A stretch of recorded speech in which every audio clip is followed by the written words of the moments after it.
pet fox is put down by authorities for the most infuriating reason imaginable.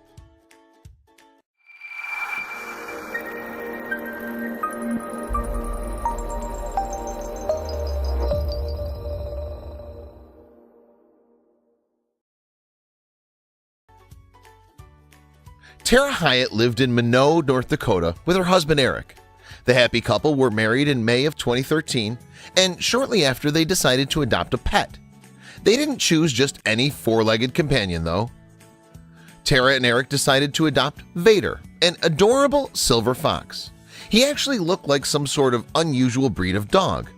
Even better, he had the personality of the most affectionate puppy too. Despite the controversy surrounding exotic pet ownership, exotic wasn't necessarily the right word for Vader. He was bred specifically for his tameness and affinity for humans, Tara wrote on the Fox's popular Tumblr page. Vader was kept as a house pet, and he was loved by his owners just as much as any other traditional or conventional pet, like a dog or a cat, would be. Thankfully, pet foxes are legal in North Dakota, so the town didn't have an issue with the couple owning one. Vader even had a best friend, Athena, the couple's chihuahua. Since the little fox couldn't leave his home except when absolutely necessary, Vader's house really was his entire world. Ever since he was first brought into the Hyatt family as a kit, Vader lived a happy, comfortable life. Not everyone in the neighborhood approved, but that didn't stop the Hyatts from caring for Vader like any other pet. Like any pet, Vader required regular checkups with the veterinarian. Other than that, Tara said he rarely left the house. He could have gotten into danger or been harmed if not in Tara and Eric's sight for too long, so they kept him close. Vader didn't seem to mind hanging out indoors though. He was safe, warm, healthy, and happy, and that was all that mattered. He even got to dress up and ham it up for the camera. Vader had little in common with his villainous namesake, but Tara did joke that her little ball of fur possessed a mischievous dark side. And while she admitted that owning a fox was a challenge to her, it was worth it.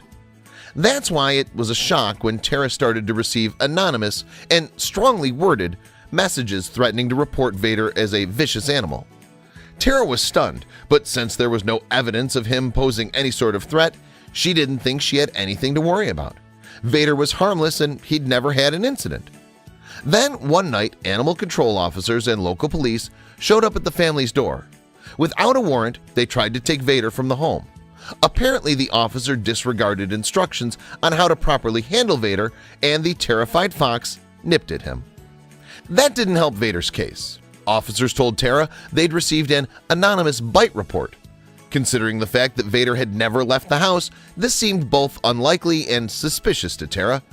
Still, there was nothing she could do, and he was taken to an animal hospital.